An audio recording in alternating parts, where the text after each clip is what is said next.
Nathalie Schonwalde é psicóloga, pedagoga e palestrante de inclusão e diversidade, além de autora do livro Na Cidade da Matemática. Na área da educação, trabalha com os anos finais da educação infantil e iniciais do ensino fundamental 1, além de escrever artigos para o site A Escola Legal. Como atleta, participou do Mundial de Adestramento Paraequestre em 2003 e também é embaixadora de uma equipe feminina de surf adaptado. Após sofrer um AVC quando tinha 8 meses de idade, enfrentou um caminho de superação e conquistas que a transformou em fonte de inspiração. Nathalie Schonwalde é a convidada de hoje do Cultura e Saber. Nathalie, vamos falar um pouquinho dos seus livros que falam de matemática. Me conta um pouco, qual foi a ideia? Então, eu fiz estágios durante a faculdade de pedagogia e nesses estágios eu comecei a perceber como que as crianças aprendiam os números, que eram através das famílias numéricas, que as professoras chamavam de famílias numéricas. Então, era de 0 a 9, de 10 a 19, na verdade, porque aí você começava a família do 2, enfim. E no primeiro ano, no primeiro semestre, era de 0 a 50, e no segundo, de 50 a 100. E aí eu comecei a desenvolver, e eu via que uma forma mais fácil era usar o lúdico. Porque você fica o tempo todo só naquela coisa de apostila, então usar jogos, usar livros. E aí foi quando surgiu a Cidade da Matemática, que chama Numerópolis. Então, a partir dessa criação, eu fiz na rua principal, que mora o 0 ao 9, que é usado em todos os números, e aí foram criando a história em volta desses números. Então, foi assim, através dos estágios, através da forma que eles aprendem, que surgiu esses 2 livros. O primeiro vai de 0 a 99 e o segundo são as centenas. A intenção é que vire uma coleção que chamará Alfabetizando, que tenha os milhares também, e o alfabeto. A intenção é que seja completada com mais esses 2 volumes. O primeiro foi lançado em 2022. e o outro? Foi lançado agora em abril de 2024, dia 28. E a aceitação, o que você já percebeu dele? Eu percebi que ele foi bem vendido, ele está nas plataformas digitais e também tem impresso sob demanda. E acho que as crianças, principalmente, estão gostando dessa forma de ler. Então, eu consegui ver que os professores e alunos pedem para adquirir, pedem para ver, inclusive os pais leem os filhos, e os filhos adoram, porque no primeiro tem um espaço para as crianças escreverem os números, então é uma forma divertida e eu estou vendo que está uma aceitação boa, tanto para os pais quanto pelas próprias crianças que estão pedindo para adquirir, para os pais comprarem o livro. Aí, quando se fala da matemática como um vilão, você acha que hoje em dia também os professores estão tentando ensinar a matemática de uma maneira diferente? Sim, Tem que fazer sentido, né? é porque, assim, todo aprendizado tem que fazer sentido, né? Assim, independente da matéria, da disciplina, ele tem que ter um sentido. Hoje a gente fala muito que o aprendizado todo tem que ter um motivo para você estar aprendendo. Os alunos não querem simplesmente aprender alguma coisa porque tem que aprender. Eles querem ter um motivo. Então, por exemplo, quando você está falando de uma criança, ela vai no supermercado com a mãe, vamos dizer. Ela vai entender que a matemática está sendo usada naquele preço. E você pode ensinar, inclusive, por exemplo, que, sei lá, você tem 20 reais. E você tem aqueles 20 reais para gastar. Então, ela tem que escolher o que vai até aqueles 20 reais. Então, você está ensinando não só a matemática em si, como aplicar, como entender que ela tem aquele limite também. Então, você está fazendo, vamos dizer, uma educação financeira desde pequeno, que também é importante. Sim. Porque se você joga só para quando ele é mais velho, assim, é muito fácil, né? Pegar aquela mesada e falar, tá, então eu vou gastar. Então, não, quando você começa aquela educação financeira desde pequeno, também tem um sentido melhor. É uma aplicação que ele vê da matemática, que ele não vai estar só na classe aprendendo que 2 mais 2 são 4 e tá bom, e aquilo está imposto. Não, ele está vendo o motivo que ele está aprendendo aquilo. Então passa a ter sentido, que é importantíssimo. E o que te motivou a escrever um livro e ainda mais um livro de matemática? O que foi aquele estopim? Sempre eu ouvi da minha família, você é boa de escrita, você é criativa, eu acho que você tem que trabalhar com isso. Porque sempre acontecia, por exemplo, de quando tinha um acontecimento, ou quando tinha alguma coisa especial, eu era aquela que surgia do nada e fazia um discurso. E não preparava, saía na hora. E a partir daquilo começaram a ser, você tem uma criatividade, vai trabalhar com escrita. E aí eu falava, mas gente, escrever não é assim, vou escrever e vai dar tudo certo. Você tem uma ilusão de que escrever é fácil, mas não é fácil. Então eu quis juntar a escrita com alguma coisa que eu tivesse um conteúdo, por exemplo, em sala de aula. Não adiantava eu fazer um livro, simplesmente um livro que fosse alguma coisa, porque eu sei escrever.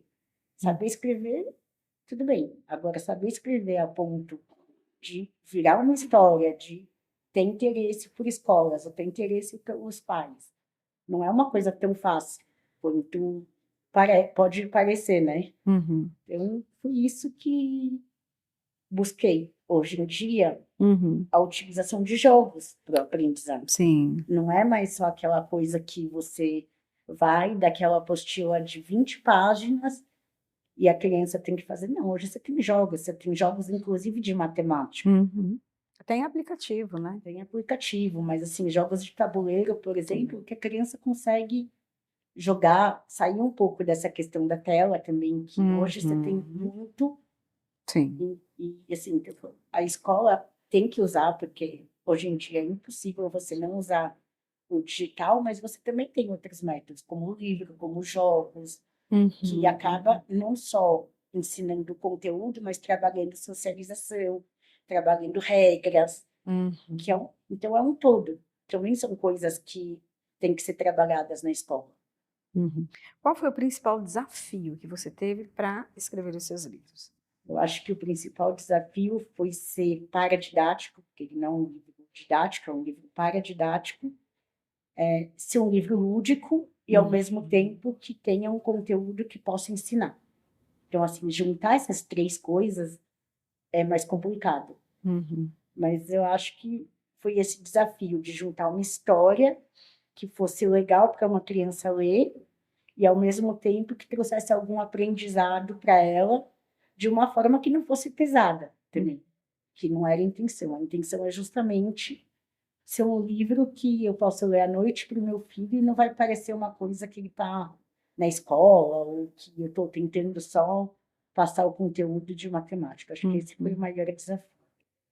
E foi também o resultado da tua vivência em sala de aula, de Foi, estar com certeza. todos os dias ali com os Com alunos? certeza, foi o resultado da minha vivência em sala de aula, de perceber como que esses alunos aprendem, no geral, e também perceber aqueles que têm dificuldade de aprender desse jeito que vamos dizer que é o jeito que a professora passa para todo mundo. Então, de descobrir como que eu posso ensinar aqueles alunos que têm dificuldade junto com aqueles alunos que não têm essa dificuldade. Então, foi também um trabalho dessa vivência em várias escolas, porque não foi só uma, né? Eu trabalhei tanto em escolas públicas quanto particulares, que são vivências diferentes até pela questão social que você tem, pelo acesso que você tem. Então, por exemplo, na escola particular, você tem, durante a pandemia, você tinha os alunos que tinham acesso ao celular, ao notebook, enquanto na escola pública, as mães têm 3 filhos e tem que escolher que filho que vai usar o celular para ter aula. E aí a gente tinha que escolher como fazer para aquelas crianças que estavam sendo alfabetizadas terem acesso à escrita e não ao digital, porque elas tinham que aprender a escrever naquele momento, seja o número, seja a letra, enfim. Então, e você tem, infelizmente, na escola pública, a questão de tantas páginas por aluno. Isso é muito... Como que eu posso passar esse conteúdo em tantas páginas? E aí você ouvia, uma das coisas que a gente mais ouvia, que eu acho que o livro ajudou muito, são os pais falarem: eu não tenho tempo de sentar com meu filho, eu trabalho das 8 às 6 e ele tem que entregar amanhã e eu não tenho tempo. Ou eu não sei escrever para ensinar ele. Então, acho que o livro foi um jeito de juntar tudo isso também. Conseguir fazer essa leitura de um jeito mais tranquilo, de que o pai possa interagir com o filho nesse tempo também, que essa interação é importantíssima. E durante o dia, você não tem esse tempo. Nem todos os pais têm esse tempo. Então, acho que o livro também é uma forma de juntar esse tempo entre pais e filhos. Esse material também pode ajudar aquelas crianças que têm alguma dificuldade de aprendizado? Com certeza, porque, primeiro, ele está vendo a forma dos números. E no primeiro livro, por exemplo, que é aquele que ele está conhecendo de fato os números, ele tem um espaço para escrever o número. E esse espaço não é para escrever uma vez, você pode escrever e apagar. Então, ele vai evoluindo. Então, você pode fazer de várias maneiras. Por exemplo, se ele tem dificuldade, você pode fazer o pontilhado e ele passar por cima. Você pode pegar as forminhas, que hoje você tem régua, você tem, enfim, fazer e ele passar por cima, até ele aprender. E aí, quando ele aprender, ele faz sozinho. Então, vai evoluindo. No das centenas, como na teoria, os números em si já estão conhecidos, o objetivo é que eles entendam que agora os números têm 3 algarismos e não mais 2, como as dezenas. Então, eles já conhecem os números, mas eles têm que perceber que agora tem uma casa a mais, vamos dizer. Então, aí eu conto, por exemplo, nessa parte dos bairros das centenas, que as casas têm que ser maiores, porque são 3 algarismos. Então, essa é a intenção do bairro das centenas, vamos dizer. E a intenção é que chegue aos milhares também, e aí o alfabeto esteja no próximo volume. A faixa etária desses livros? De 5 a 8. Porque assim, você pode ler, na verdade, para qualquer idade. Mas quando ele está na parte do final da educação infantil, ele já tem o contato, apesar de não a parte exatamente da leitura, mas ele já tem aquele contato onde o professor lê, maior. Então, assim, o ideal seria essa faixa etária, mas é claro, você pode ler para qualquer criança, mas na parte de compreensão seria mais fácil essa faixa etária. Aí essa obra, então, voltada para esse público, lógico que abrangente, mas especificamente especialmente para esse grupo, mas depois eles têm outros desafios. Você também pensa em escrever alguma coisa, criar alguma coisa, por exemplo, para falar sobre raiz quadrada, por exemplo? Então, eu acho que sim, isso é um processo mais complicado, né? Porque já não é... Eu acho que aí, por exemplo, você já tem os livros que a escola vai pedir para fazer. Infelizmente, é uma transformação que não é positiva nesse sentido. Porque muitos alunos leem por obrigação. E aí, assim, você pensa, será que é positivo? Não, não é. Então, provavelmente, nessa faixa etária já não vai ser mais tão legal. Claro que sempre pode criar, sempre a gente pode, mas é uma coisa um pouco mais complicada de você transformar isso num lúdico, numa coisa que esses livros permitem. Mas não vou dizer que não, porque a gente não sabe, de repente surge uma raiz quadrada mãe que vai dar que vai ter a raiz quadrada da filha, quem sabe, né? A gente não pode dizer, mas assim, eu acho que esse processo de leitura dessa fase de crianças mais velhas, ele tem que ter um cuidado muito maior. Então eu falo que assim, por exemplo, você poderia dar opções para essas crianças, não exatamente aquele livro. Você pode procurar o conteúdo que você quer e dar, por exemplo, 3 opções daquele conteúdo. E ela escolhe dentro das 3 opções que está falando daquele mesmo gênero, daquele conteúdo que a professora quer passar, mas ela pode escolher qual dos 3 ela quer. Então, eu acho que, porque todo livro tem um protagonista, todo livro tem um contexto, todo livro tem um personagem. Então, assim, você não precisa que todas as crianças leiam aquele mesmo livro. Sim. Você precisa que aquele gênero que está sendo passado naquele ano seja ensinado. Então, eu acho que, por exemplo, talvez uma nova forma seria isso. Você dá 3 ou 4 opções, enfim, e dentre essas opções a criança pode escolher e a gente pode pensar eventualmente em uma prova ou, enfim, alguma avaliação, não necessariamente uma prova, alguma avaliação que possa abranger esses livros sem que aquilo se torne um fardo para aquela criança ler, sabe? Uma coisa que, para ela, às vezes, nem faz sentido ela ler aquele livro. Então, acho que isso é importante. Então, quando você começa a fazer a criança ter esse contato com o livro, desde a educação infantil, passa para o Fundamental 1, enfim, você tem que pensar como que você vai fazer com que a criança goste de ler.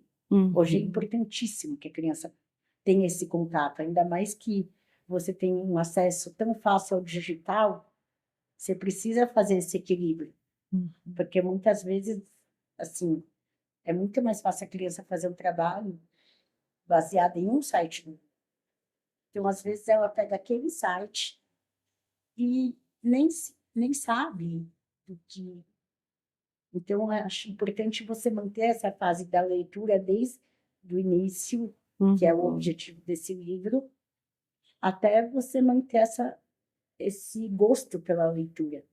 Então, os professores têm que pensar como fazer para isso se manter. Acho que é importantíssimo isso.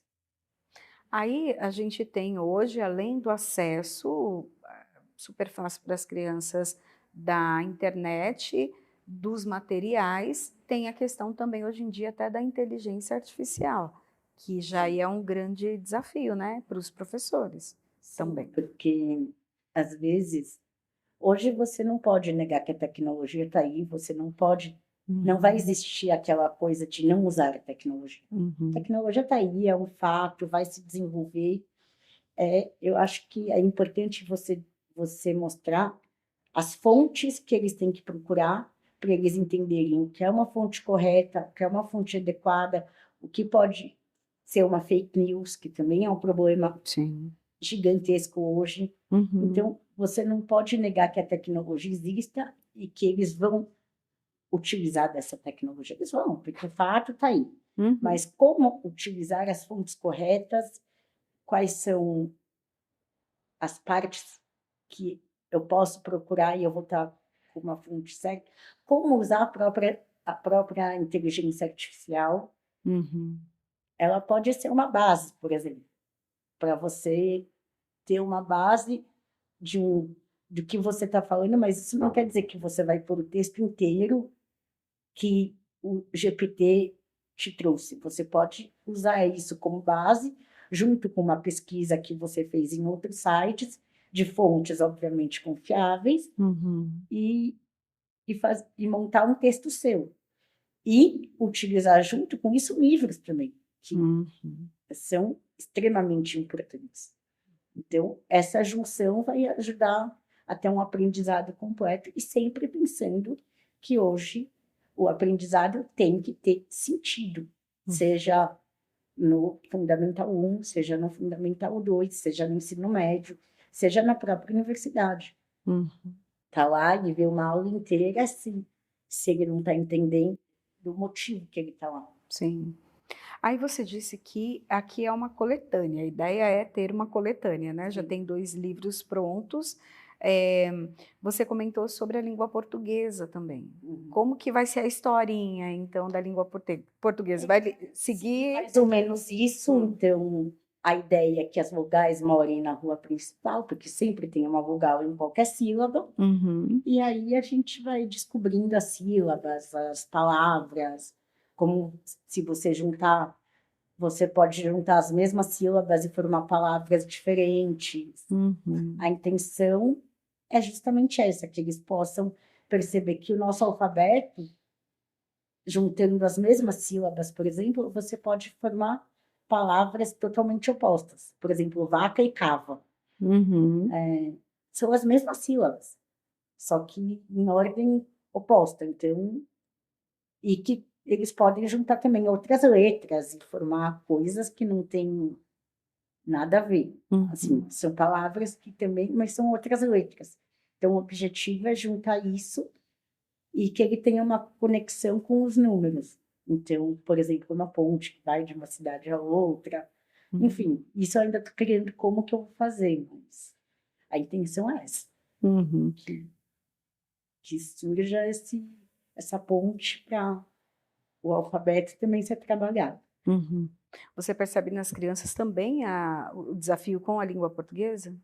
Muito, principalmente porque a língua portuguesa, ela é complexa. Sim. Não é uma língua tão fácil. Uhum. Então, você, você tem dificuldades em alguns fonemas ou algumas coisas que são parecidas, Uhum. que eles têm que ter mais detalhes. E, por exemplo, quando faz sentido, vou dar um exemplo de alguma coisa que foi um caso mesmo meu. A gente estava em sala de aula em 2020, 2021, Uhum. época das Olimpíadas, e eles queriam aprender sobre as Olimpíadas. Uhum. Então, eu fiz justamente baseado nas Olimpíadas, peguei o conteúdo que eles estavam aprendendo, Uhum. mas eu juntei com o que eles tinham interesse. Então, eles quiseram muito mais do que aquele conteúdo. Eles quiseram aprender o nome dos esportes, eles quiseram aprender quais eram as regras dos esportes. Uhum. E foi um pedido que veio deles mesmos. Então, óbvio que teve sentido. Eles mesmos que quiseram aprender esse assunto. Uhum. Então, eu trabalhei as cores dos arcos olímpicos, as consoantes e as vogais de cada continente, o número de participantes dos jogos, como começava cada país, Uhum. as vogais de cada país. Então, e você percebe que eles têm alguns têm, outros não, obviamente, mas Uhum. assim como é importante trabalhar os números, as letras também têm as suas dificuldades, quando eles estão sendo alfabetizados, a formação de sílaba é uma coisa que vai se constituindo aos poucos. Uhum. Então, assim como os números, as centenas, as dezenas, enfim, é um processo que tem que ser feito. E você pensou, até essa história que você acabou de me contar, de transformar então as Olimpíadas, um fato, né, da história, num livro? Você pensou nessa possibilidade? Isso eu pensei, mas é, acho que essas questões são mais complicadas, né? Porque É. naquele momento eles queriam saber. Uhum. Mas é claro que pode surgir uma história, pode surgir até para mais velhos nesse caso, que eles querem aprender. Mas foi muito legal que quando eu fiz esse trabalho com eles da apostila das Olimpíadas, eles quiseram aprender até superar o que eles estavam aprendendo. Então, por exemplo, eles aprenderam sobre hipismo, Sim. que é uma das modalidades. Uhum. E Que não é aí, tão próxima, que né, não é tão deles. próxima, mas é uma das modalidades. Então, eu Aham. ensinei que era trabalhada com cavalo, que era a única que um animal participava. Uhum. E, e aí eu fui trabalhando como escrever a palavra hipismo. Aí eles começaram, IPI. Eu falei, não, tem um segredo nesse hipismo. Tem uma Uhum. letra que é muda. Qual que é a letra que é muda? Então, aí eles ficaram, é o H. Falei, então, o hipismo tem um H antes do I. Aham. Então foi super legal, porque eles foram entrando nisso, que foi um pedido deles mesmo. Então, Uhum. mostrar a vontade que eles tinham. Então, acho que esse livro, tanto quanto os outros que vão vir dessa Uhum. coleção, tem esse objetivo, trazer de uma maneira lúdica e até que eles que movam eles a entender o que eles querem aprender com cada uma dessas partes, Uhum. seja número, seja letra, enfim. Essa é a intenção. Um desafio da língua portuguesa também é a acentuação, né? Principalmente porque a gente tem Sim, a nova sim, gramática. sim. A Também você antiga pensa em já falar. era complicada, então agora que a gente tem a nova, Uhum. também é um desafio, mas eu acho que a acentuação é um pouco mais tarde, né? Então, esse livro da alfabetização, o intuito é que eles aprendam primeiro as sílabas e as pequenas Uhum. palavras, né? Mas você acha que dá para ensinar de forma lúdica os mais velhos, adolescentes? A gente tem uma mania de que adolescente não, quando você chega naquela parte da disciplina, não precisa mais jogar, né? E é mentira, você pode jogar, você tem adultos que adoram jogos. Uhum. E eu sou uma delas. Uhum. Então, assim, você pode ensinar através de jogos, através de brincadeiras. Essa é uma coisa que a gente tem que, só os professores têm Uhum. que desmistificar. Que você, parece que quando você chega no primeiro ano, você não tem que mais jogar. Ou no segundo, terceiro, enfim. Aham. Não, é mentira. Porque senão fica um corte, sim, tipo, cortou, então a partir de hoje eu tenho que aprender de outro jeito. Não, ele Uhum. ainda tem 7 anos, 6 anos, ele é uma criança ainda. Uhum. Então, é possível você aprender através de jogos a vida inteira. Eu tive uma disciplina, por exemplo, na graduação, que eu, que eu usei a geometria para fazer um jogo, Uhum. para mais velhos, inclusive, porque era. Então, assim, olha como o adolescente também pode usar o jogo. Uhum. E às vezes também você falou dessa ruptura, né? Quando sai ali do pré, vai para o primeiro ano, parece que já é uma ruptura meio Sim. drástica, né? Uhum. E quando se vai para o ensino médio, parece que estão querendo de pessoas de 14 anos que sejam adultos já, né? Sim. No aprendizado também. Sim, porque aí você tem essa questão de que o ensino médio é uma coisa que você tem que fazer de uma maneira totalmente diferente, porque com 18 anos você tem que estar decidido do que você vai fazer da sua vida. Pesado, né? E aí você fala, mas eu sou uma pessoa de 18 anos, pode ser que eu esteja fazendo o que eu estou fazendo, e daqui a 3 anos eu vou falar, não, não é o que eu quero, porque tem uma Uhum. transformação. Sim. E com 18 anos, muitas vezes você não tem a percepção do que você realmente quer.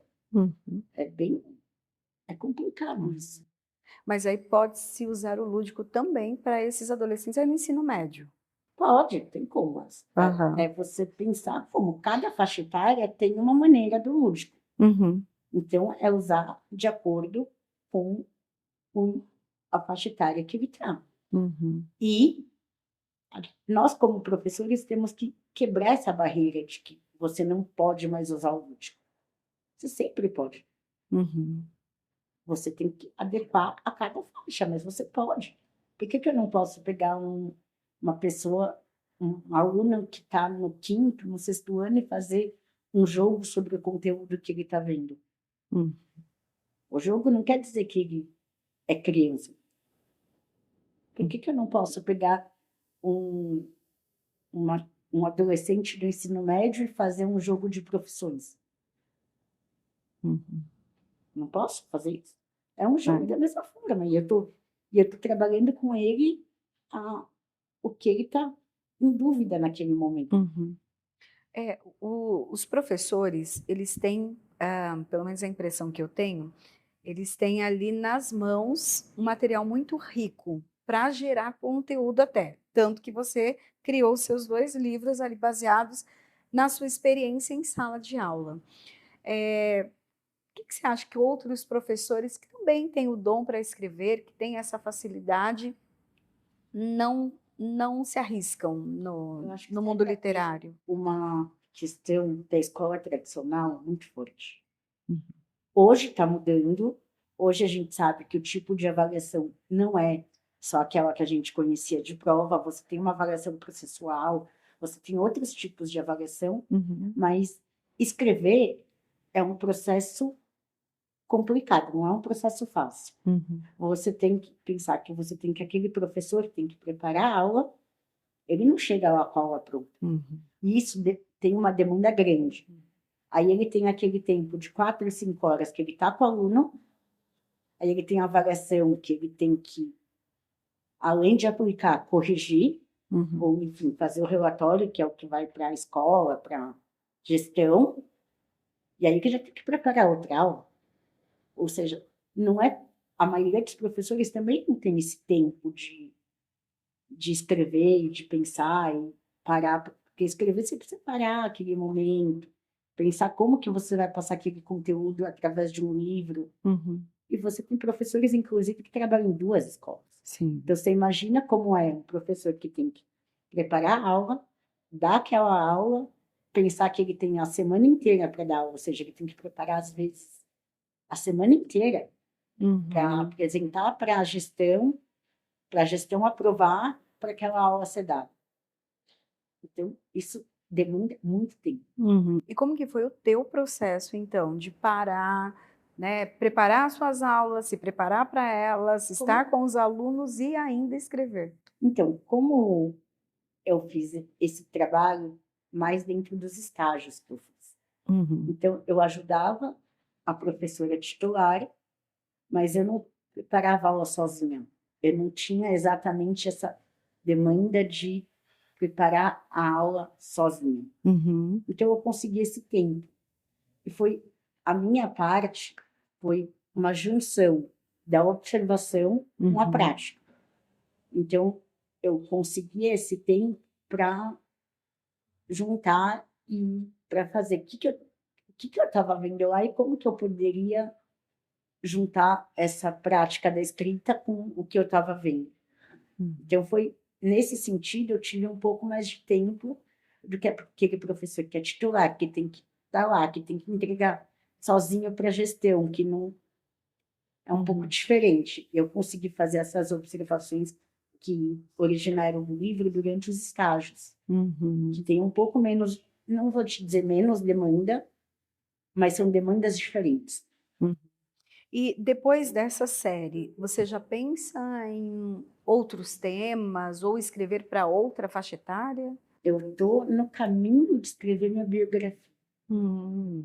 que acho que pela própria inclusão, que é um dos temas que eu trabalho, Aham. até mais do que em si a matemática, a parte de inclusão é uma das coisas que eu mais trabalho.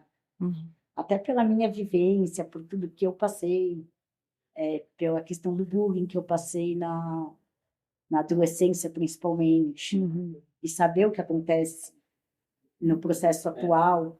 Então, a, a minha intenção é conseguir pôr essa biografia Uhum. para ajudar tanto pais quanto as próprias pessoas que passam por isso Uhum. perceberem que assim a deficiência existe, mas a deficiência não somos nós, é Uhum. uma parte de nós. Então, como que a gente pode fazer para entender que nós não somos a deficiência? A deficiência faz parte da gente, mas nós temos muito mais do que ela. Uhum. Nós temos um trabalho, nós temos amigos. E como construir isso? Porque muitas vezes você fala, eu não consigo ter amigo. Mas por que será que você não consegue?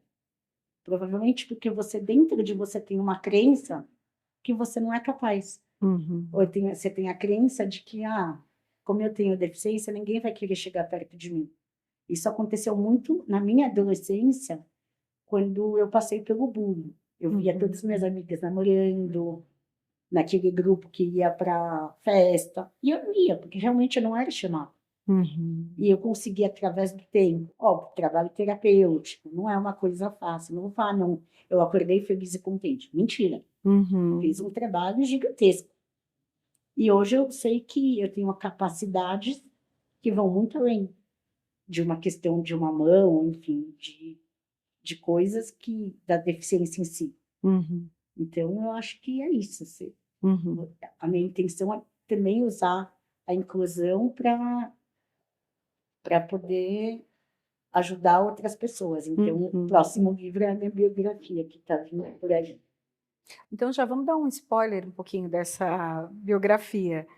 Conta um pouquinho da sua história. Essa biografia, ela conta desde quando eu tinha 8 meses, Você já começou a escrever? eu já comecei a escrever ela. Uhum. Então, ela conta desde o momento que eu tive o AVC, um pouco da minha passagem na escola, O AVC você teve quando? aos 8 meses de idade, 8 por um erro meses. médico. Então, assim, ela conta desde essa época como a minha família fez para me ajudar, os Uhum. profissionais que passaram pela minha vida, tanto profissionais que me ajudaram, como profissionais que não ajudaram tanto, Uhum. a minha, a minha infância, Uhum. aí o processo de adolescência, até a minha vida adulta, que foi uma transformação, meu casamento, Uhum. minha filha de 4 patas, Uhum. e enfim, aí eu vou contando detalhes, que aí eu não posso dar spoiler dos detalhes, porque De senão tudo. senão todo mundo vai saber. Então, E como que é esse processo de contar a sua própria história? Porque você vai visitar momentos felizes, mas também momentos difíceis. eu acho que quando eu sei que eu estou fazendo esse processo para ajudar o outro, ele se torna muito especial. Porque eu sempre, quando eu decidi ser professora, eu decidi que minha intenção era não deixar nenhum aluno passar e sofrer tudo que eu sofri. Essa sempre foi a minha frase. Uhum. E o que você sofreu? Eu sofri muita exclusão, então eu tinha duas amigas, Uhum. o resto das crianças riam da minha cara, falavam que eu tinha um problema mental e não físico. Uhum. Então, essa parte foi muito difícil. Educação física, obviamente, eu não era escolhida para o time. Uhum. Sabe essas coisas que criança faz e adolescente faz mais ainda? Uhum. Então, essas foram as coisas que eu mais passei e que foram muito marcantes. Uhum. E você percebia que a escola não estava preparada para isso? Ou ela tentava se... Até como um mecanismo de defesa, eu me aproximei muito mais dos professores do que dos alunos. Eu Uhum. acho que eu achei esse mecanismo. Mas a escola, é muito difícil a escola agir nesse momento. Uhum. Ainda mais naquela época, que você não falava em bullying como você fala hoje. Você falava em gozação. Ele tá zoando. Uhum. Então, naquela época, não estava zero preparada. E Aham. hoje a gente está começando com campanhas, a perceber que realmente isso é muito mais grave Uhum. do que a questão que a gente achava que era brincadeira de mau gosto, Uhum. e até as consequências que tem o bullying, o cyberbullying.